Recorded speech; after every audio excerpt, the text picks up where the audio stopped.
मैं sector to sector move करता हूं सर। सबसे पहले खेती की बात करूंगा। खेती को लेकर सरकार ने 2-3 बेहद महत्वपूर्ण पॉइंट कहे थे। पहला तो ये कि किसानों की आय को दोगुनी किया जाएगा। दूसरा पॉइंट उसके अंदर ये था कि एमएसपी को लेकर सरकार एक डिसिसिव मोड में आएगी। सरकार ने भावांतर योजना का तो ऐलान कर दिया है, लेकिन उसके साथ साथ ही जानना चाहूंगा एग्रीकल्चर प्रोडक्शन को बढ़ाने के लिए, खेती को लाभ का सौदा बनाने के लिए और क्या क्या स्टेप्स लेने की जरूरत है। दीपक जी, कितना बड़ा अंतर हो गया था साइंटिफिक लेबोरेटरीज में और किसानों के बीच में।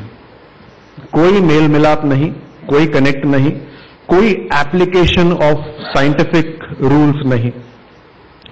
अगर हमें, और ये भी सच्चाई है, आप सब जानते हैं कि परिवार बड़े होते जा रहे हैं और जमीन के टुकड़े छोटे होते जा रहे हैं। जिस तरह से वही जमीन है, जमीन बढ़ नहीं रही, परिवार बढ़ रहे हैं, तो 2 भाइयों के अंदर जमीन का बंटवारा होता है, उसके बाद अगली पीढ़ी में फिर बंटवारा होता है, तो जो इकाइयां हैं जमीन की वो छोटी होती जा रही हैं, लेकिन परिवार बड़े हो रहे हैं। अब उस परिवार को जो 70% भारत ग्रामीण क्षेत्र में रहता है और खेती पर निर्भर करता है, उसको किस तरह से संभाला जाए? क्या सिर्फ खेती हो या खेती के साथ साथ और भी रोजगार वहां तक पहुंचाए जाएं? और अगर खेती है तो खेती को किस तरह से सीमित जमीन को और उपजाऊ बनाया जाए?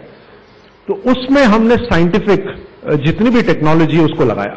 न केवल सॉइल हेल्थ कार्ड जो करीब 10 करोड़ बन चुके हैं, 4 करोड़ लोग उसका बेहतरीन इस्तेमाल भी कर रहे हैं। नई स्कीम है, धीरे धीरे लोग उसमें और आगे बढ़ेंगे कि हर तरह से उसके अंदर फर्टिलाइजर सारे डाल देने से काम नहीं चलेगा। जो सही मात्रा में डलना चाहिए, पैसे की भी बचत हो और जमीन भी सही उपजाऊ रहे।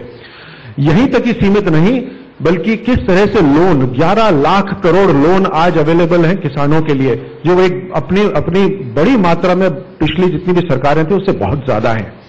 किस तरह से आज किसान अपने हाथ में जो उनके मोबाइल है उससे मौसम की जानकारी स्पेसिफिक रूप से उनके क्षेत्र के बारे में जान सकते हैं और वो जानकर उसको इस्तेमाल कर सकते हैं। मैं जयपुर का आपको बात बताता हूं। मंडी के अंदर पहले पूरे निर्भर होते थे कि मंडी में जो भी उपज हुई है उसको बेचना ही बेचना है, और वहां पे जो खरीदार आते थे वो इंतजार करते थे, वो कार्टलाइज कर लेते थे, एक साथ हो जाते थे, करते थे। कब तक रुके रहेंगे किसान?